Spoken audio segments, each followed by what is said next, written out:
Thank you, Anna. Thank you for doing that introduction. And thank you for showing me this morning. Anna is an apprentice here and a real inspiration for all young people, but particularly women who want to come in and be apprentices. So thank you very much, Anna, and good morning to all of you. Thank you very much for being here this morning. Thank you for sharing with me the work that you're doing here, some of which we can see right behind us, because this is a legendary Govan shipyard, and it's really good to be able to be here in this massive space and to be back on the Clyde.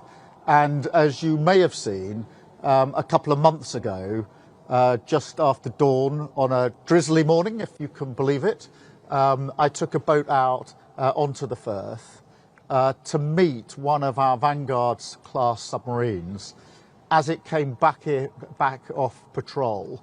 And it was a record-breaking patrol. We boarded the sub. It had just surfaced. It had been at sea, maintaining our continuous at-sea deterrent for months on end, a really long shift, and met what was quite a remarkable crew. And I'll remember that day for the rest of my life, because it was very clear to me that there is no greater duty than the one that they carry. No task more vital. Our security, NATO's security, depends on them. And I had the privilege of being shown around and talked to many teams on the sub.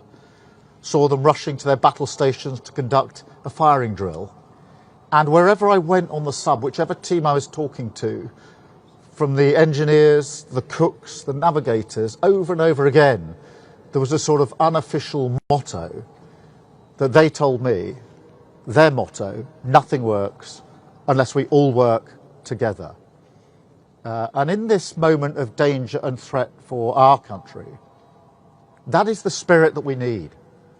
The strategic defence review that I'm launching today will bring that unity of purpose to the whole of the United Kingdom, to mobilise the nation in a common cause, recognising in these dangerous times that when it comes to defence of the realm and the defence of everything that we hold dear, nothing works unless we all work together.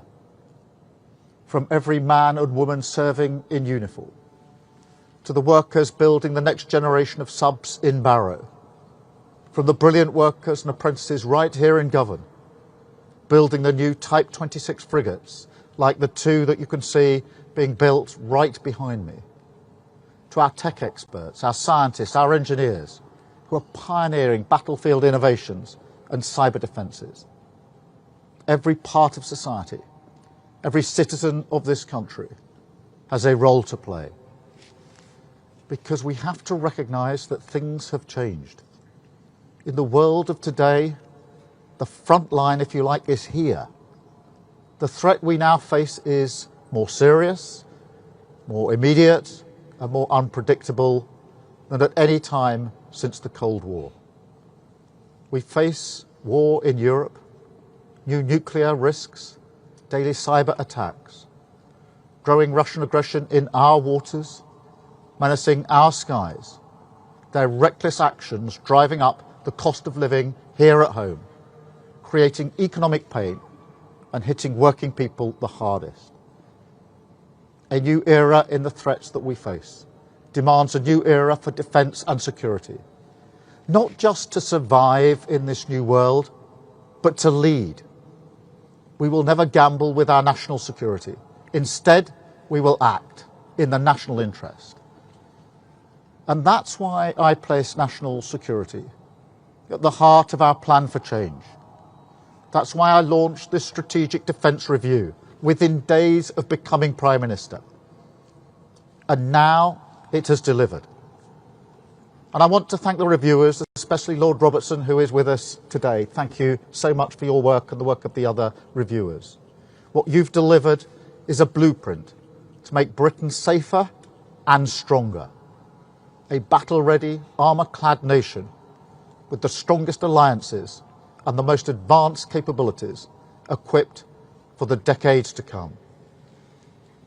And we have already acted, announcing the largest sustained increase in defence spending since the end of the Cold War, raising it to 2.5% of GDP by 2027, setting the ambition to hit 3% in the next Parliament, subject to economic and fiscal conditions.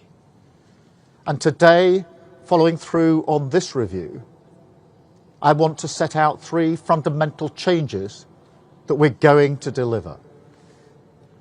First, we are moving to warfighting readiness as the central purpose of our armed forces. When we are being directly threatened by states with advanced military forces, the most effective way to deter them is to be ready. And frankly, to show them that we're ready, to deliver peace through strength. Now, Britain has the finest servicemen and women in the world. We're showing them the respect that they deserve by delivering the biggest armed forces pay rise in 20 years, and by pledging today that we will end the hollowing out of our armed forces. We'll build a fighting force that is more integrated, more ready, more lethal than ever, backed by a stronger strategic reserve, fully trained and ready to mobilise at any time. Second, everything we do will add to the strength of NATO. As we step up to take greater responsibility for our collective defence, the NATO alliance means something profound. That we will never fight alone. It is a fundamental source of our strategic strength.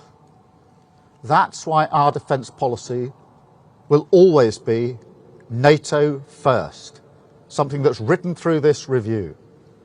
The transformation we are driving in our defence must add up to Britain's biggest contribution to NATO since its creation, so that when we're building new capabilities at home, we are making our allies safer too, strengthening Europe and strengthening our bridge to the US as Britain's first partner in defence. Third, we will innovate and accelerate innovation at a wartime pace, so we can meet the threats of today and of tomorrow as the fastest innovator in NATO. Now, this doesn't mean replacing people or hardware. Quite the opposite. It means learning the lessons of Ukraine, which I've discussed many times with President Zelensky, to ensure that every capability we have works seamlessly together. Drones, destroyers, AI, aircraft, each different branch of our armed services fully integrated to create an army which is 10 times more lethal by 2035. And in delivering all of this, we are more ambitious than ever for the change it can bring. To deliver not just security for our country, but renewal too. After the Cold War, many nations cut defence spending, freeing up public funds, creating what was called a peace dividend, which people felt in their public services and in the quality of their lives. Faced with new circumstances today, we must deliver for working people again, to seize now a defence dividend for the British people, using this moment to drive jobs and investment throughout the country, like here in Govan, providing local opportunities, skilled work, community pride, ensuring that everyone across the United Kingdom has a role to play in this effort, yes, but also that everyone has a stake in its success. And I want to spell this out very simply. To achieve this, we're going to build, we're going to use this investment and this once-in-a-generation reform to drive renewal up and down the nation, creating new jobs, creating skills and opportunity, driving huge growth in industrial capacity. Let me give just 1 or 2 examples. I can announce today that we're going to build at least 6 new munitions factories in the United Kingdom, generating over 1,000 jobs. We will build thousands of new long-range weapons in the United Kingdom to boost European deterrence, supporting around 800 more jobs. We will defend our homeland by investing in our air and missile defence to better protect these islands. We will create a hybrid Royal Navy, blending drones with warships, submarines and aircraft to patrol the North Atlantic and beyond, supporting thousands of brilliant shipbuilding jobs, including right here in Govan. Under our AUKUS alliance with the US and Australia, we will now deliver up to 12 attack submarines protecting Britain's waters, scaling up the industrial base in Barrow and all along the supply chain to deliver a new sub every 18 months, again creating thousands of jobs.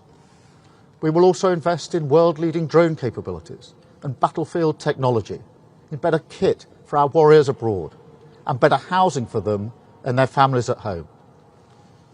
And finally, I can confirm today that we are investing £15 billion in our sovereign warhead programme to secure our deterrent for decades to come, creating 9,000 jobs and thousands more in supply chains across the country, part of the historic renewal of our nuclear deterrent as the ultimate guarantor of our safety and our security. The moment has arrived to transform how we defend ourselves and to renew our nation, an investment in British pride and the British people, a defence dividend that will be felt in the pockets of working people and the prosperity of the country, securing growth for generations to come, part of a new contract to unite the kingdom, a new spirit of service flowing from every part of society, from the supply lines to the front lines, everyone benefiting, everyone playing their role, doing their duty to the nation and to each other, to preserve our way of life and the things that we hold dear. Because when it comes to security and renewal, nothing works unless we all work together. Thank you very much indeed. Thank you.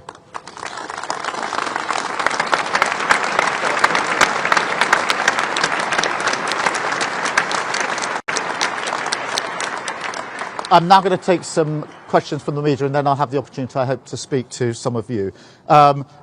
Chris Mason from the BBC first, please. Chris. Thank you, Prime Minister. Chris Mason, BBC News. Prime Minister, you're sounding a bit shaky on the funding of all of this into the next decade.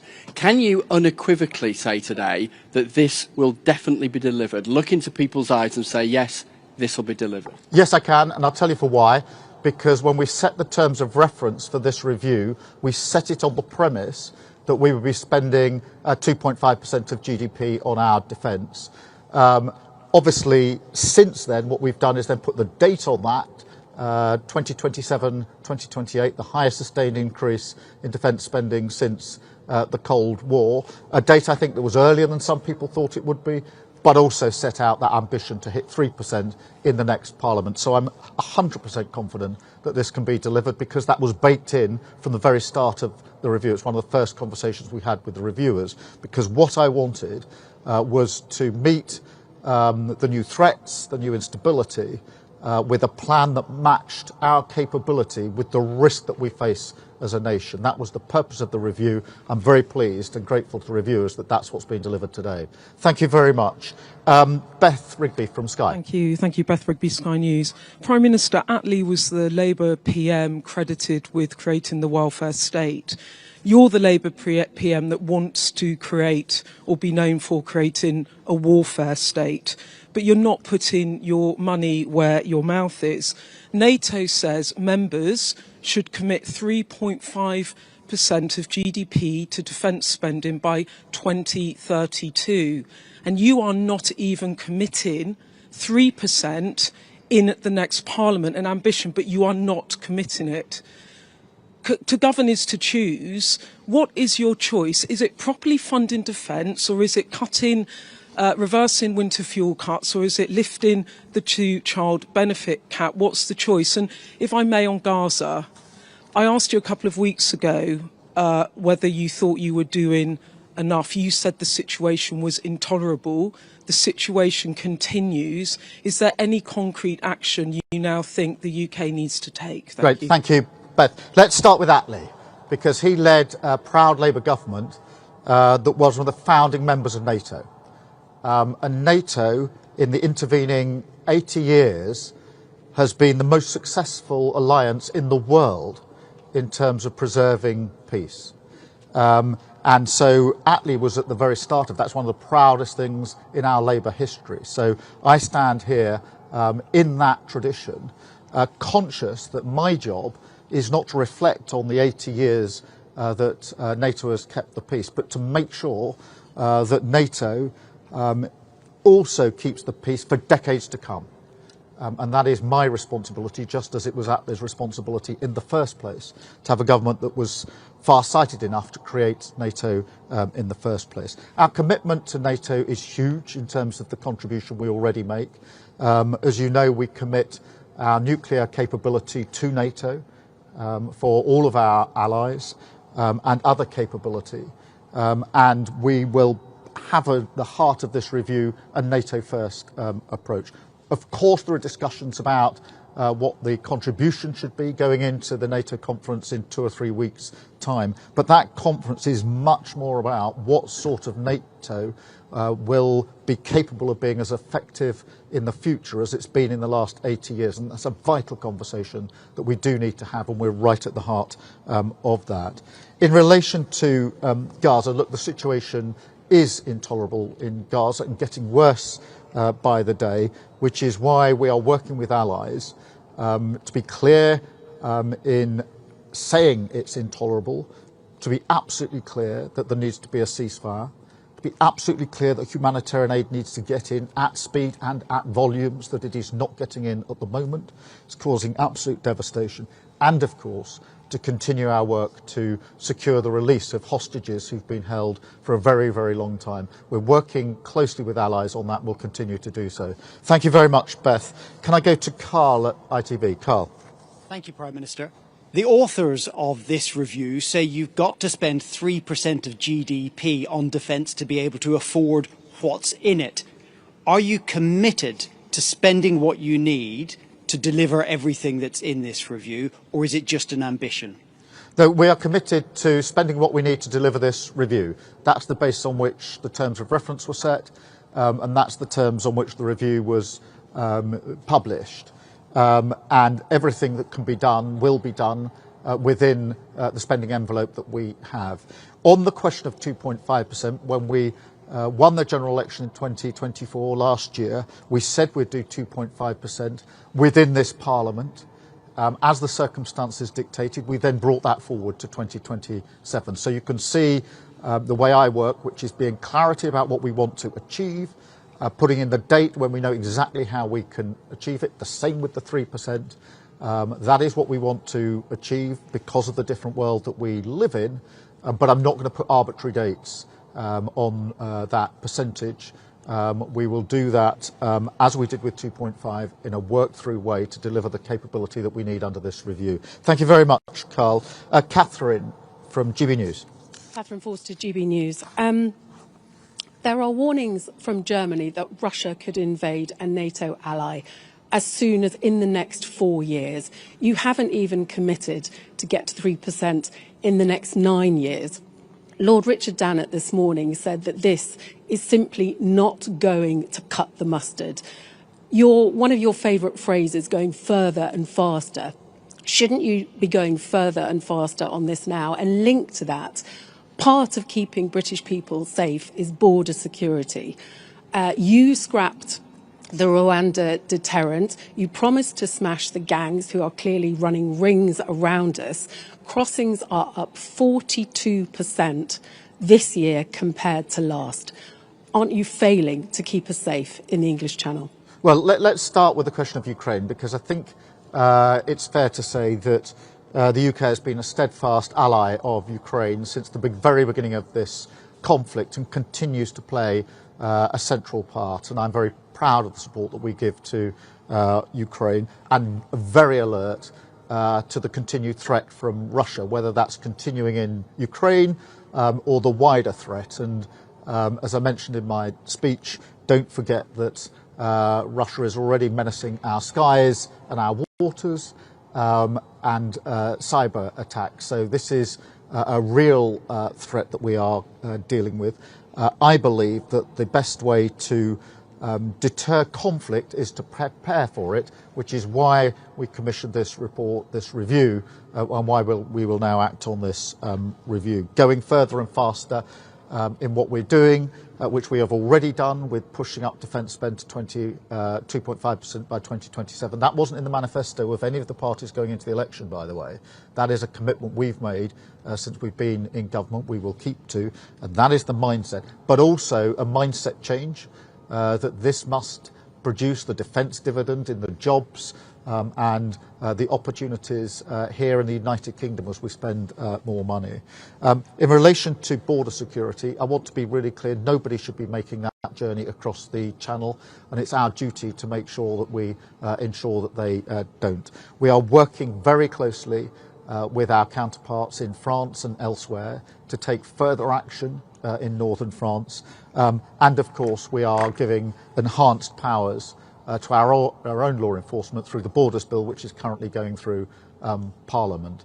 The reason we stood down the Rwanda scheme was because it cost a fortune and only a handful of people went on a voluntary basis to Rwanda, and it didn't deter anybody. I'm not up for gimmicks. I'm up for the hard work of working with partners, enhancing the powers that law enforcement have in my determination to take down the gangs that are running this vile trade. Thank you so much. Adam from the iPaper. Adam. Thanks. Prime Minister, what's your message to voters who may be worried this extra defence spending will mean less money for their priorities, the NHS, public services, and will it mean further cuts to welfare in the years ahead? Let me take that in three stages. The first is to remind us all that conflict in Europe has a massive direct impact here in the United Kingdom. And therefore, if you take the conflict in Ukraine, it is obvious it's had an impact on prices, on the cost of living in this country. So there is no argument that somehow avoiding talking about conflict will help our economy here. It won't, it will make it worse. Secondly, it is really important that as we spend more on defence, as we must in this new era, there is the defence dividend back here in jobs, secure jobs here across Scotland, 25,000 jobs across Scotland, over 400,000 jobs across the whole of the United Kingdom in defence and security. These are good, well-paid jobs. And of course the supply chains that feed into those jobs. And I am reminded, as you put the sort of choices to me, the first duty of the Prime Minister is to keep our country safe. And that is a duty that I take extremely seriously. And there's a huge cost of not keeping your country safe and security. And that's a cost I'm not prepared to inflict on people of this country. Thank you so much. And then I've got Kieran from The Guardian. Kieran. Thank you. Kieran Stacey from The Guardian. Just to follow up on Adam's question, you say you can't say yet how you will fund the 3% ambition in the next Parliament. Can you at least rule out going back to the aid budget for that extra cash? Well, look, on the aid budget, it was a difficult decision that we had to take in order to get to 2.5%. And I'm absolutely clear that in the meantime, we have to ensure that we do other work on aid, working with other countries, other institutions to pull levers to trigger the money that we need for aid. But the best way to pay for increase in any public spending is to grow our economy, and that is the focus when it comes to defence or any other spending, wealth creation. And that's why I'm pleased that because of the decisions that we took at the budget, which were tough but were right, we have been able to stabilise the economy. We've now got growth, the last figures at 0.7%, higher than most people thought, 4 interest rate cuts in a row, wages going up faster than prices, and of course we've built the stability and the confidence to deliver 3 trade deals with India, the US and the EU, which other governments talked about, but we delivered, which will again have their own dividends. So here in Scotland, for example, when it comes to whisky, the deal that we've done with India is hugely important. And so that is the way in which we will proceed. Thank you, Kieran. Now I'm going to Scotland. I think I'm starting with Lindsay from BBC Scotland. Lindsay. Thank you, Prime Minister. You want to spend billions more on defence, including 15 billion more on nuclear weapons, but not very far from here in Hamilton, your party is fighting a by-election. Voters there are telling us they're angry at your government over cuts to winter fuel, over welfare cuts. They're very anxious about the cost of living. Isn't it the case that your priorities don't match those of the public? And secondly, just if I may, you mentioned the defence dividend and a further 25,000 jobs for Scotland. Can you outline when those jobs will actually be delivered? Well, let me deal with your central challenge, because I think that security and safety of everyone in Scotland is paramount, is absolutely paramount. And I can't imagine anybody who seriously wants to be Prime Minister of this country coming to Scotland and saying that the first priority is not the safety and security of Scotland. Just consider the consequences of somebody as Prime Minister saying that.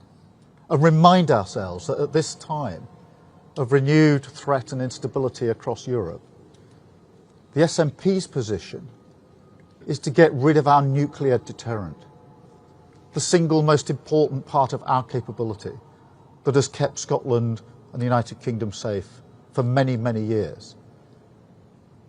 And at this moment, they renew their pledge to get rid of our nuclear deterrent.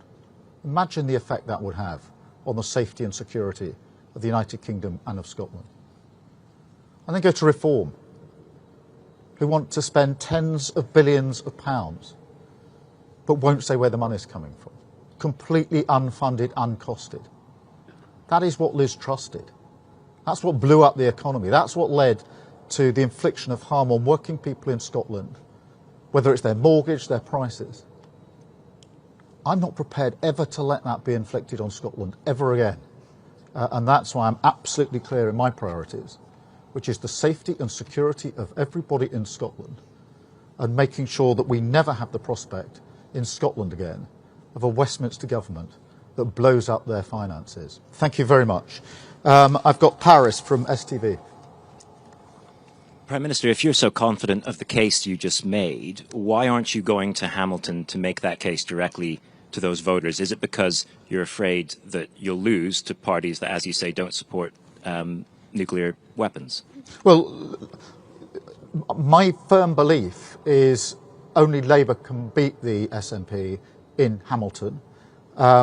My firm belief is that my job as Prime Minister is to deliver for the whole of Scotland, including Hamilton and everybody involved in that by-election.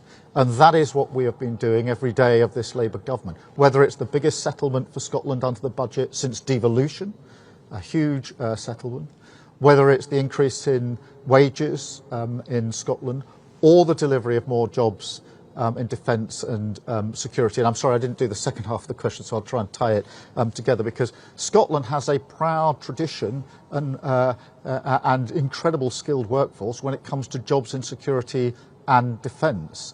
I want to make sure that those jobs are maintained, thrived, and there's more jobs to come, which will happen under the work that we're doing under this review and the increase in defence spending. Scotland contributes hugely to our defence industry. We're very grateful to be working with Scotland and Scottish working people, including everybody here, in what they contribute. And I want to see more of that, because that is good for the defence and security of Scotland and the United Kingdom. It is good for working people who will have good, well-paid jobs that will then help them and their families and their communities. Thank you very much. And then I think I've got Connor next from the Scottish Sun. Connor. Hi, Connor Match from the Scottish Sun. Thanks, Prime Minister. As mentioned, Nigel Farage is in Scotland today as well, and on the campaign trail for the Hamilton by-election. as is John Swinney. If Labour lose to both the SNP and Reform on Thursday, which is what bookmakers think will happen, that's less than a year from the Scottish Parliament elections, and doesn't it mean that that's the beginning of the end for Scottish Labour, Anna Sauer and you? And if I can go back to defence briefly as well, can I ask whether you fear Russia could really cause an internet blackout and power outages in the UK by targeting underwater cables and bring the country to a standstill? And are you doing enough to stop that? Only Labour can beat the SNP, and we need to be really clear as we go into the final stages of the campaign in relation to that. And we're very clear in our campaign on that. In relation to Russia, look, the threats from Russia take different forms, and we are prepared, and we have to be prepared for all of them. You've seen the threats to our air and to our water, to cyber, and of course the threats that we see to cabling in different parts of the world, but threats are absolutely clear, and we're working, as you would expect, with allies to ensure that we can protect all of our infrastructure and all of our capabilities. Thank you very much. And I've got Justin, I think, from the Courier, Press and Journal. Thanks, Prime Minister. Can I ask how today's announcement will benefit workers in Rosyth and the wider Fife area? And can I also ask how this review will help tackle Russian aggression in the far north? In terms of the jobs, obviously there is the capability that we're currently engaged on. Now that will ramp up with the increase in spending and the recommendations of the review that we will take further. I want that to be, and I'm determined that it will be, measured in good, well-paid jobs in Fife and across Scotland, actually, because never forget the supply chains that are feeding in to the major defence and security sectors, which are vitally important. In relation to, was it Russian aggression, the second part? Look, we need to be clear when we say we're entering a new era.